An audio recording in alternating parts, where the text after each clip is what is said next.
10 লক্ষ টাকা পুরস্কার ঘোষণা করল।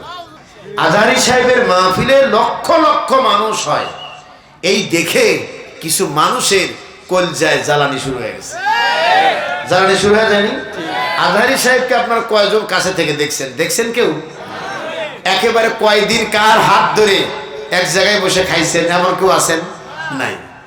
এই অদম তাও করেছে। আল্লাহু আকবার। একসঙ্গে আকিস ফাউন্ডেশনে তো নির্বাচিত বক্তাই দুই ভাই একসাথে নরসিংদীর পলাশের গোরাশাল মাহফিলে 7 দিন ব্যাপী মাহফিলে আমি আর উনি একই মঞ্চে। আল্লাহু আকবার বলেন।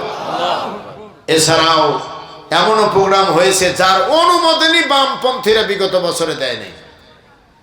তবে যে কথা আমি বলতেছি, আমি একটি কথা শুনে অবাক হয়েছি। এক বন্ডপীর আজহারী সাহেব নাকি রাসূল করিম সাল্লাল্লাহু আলাইহি ওয়াসাল্লামকে রাখাল সম্বোধন করতে গিয়ে কাউবয় বলেছেন। তিনি ইংরেজিতে বলার কারণে এই কথাটাকে বিশ্লেষণ করছে, যদিও তিনি এখন সে কথাটি বলেন নাই।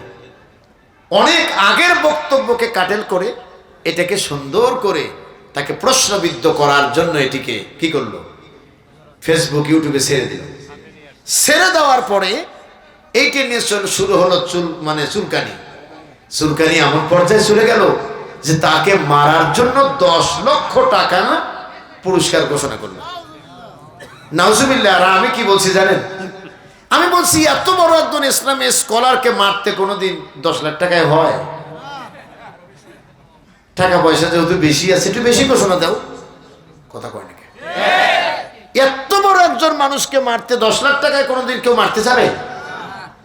আজহারী সাহেব এত সস্তা জিনিস যে তাকে মারতে গেলেন আর আপনি ফিরে আসলেন, এত সহজ নয়। এ সম্মানের মালিক কে? আল্লাহ। আর চিল্লায় বলেন কে? আল্লাহ।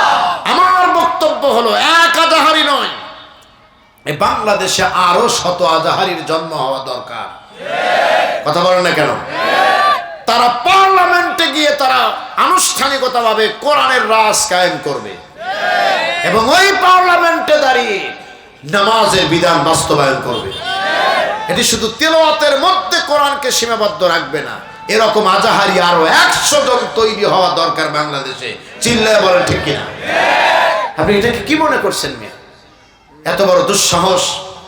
24-এর স্বাধীনতার পরে আজহারী সাহেব নয়, কোন আলেমকে নিয়ে যদি কোনো কটাক্ষ করে কথা বলা হয় এর দাঁত ভাঙা জবাব আমরা দিতে প্রস্তুত। চিল্লায় বলেন ঠিক কিনা? আপনারা প্রস্তুত না? ইনশাআল্লাহ বলেন। তার জ্বলন্ত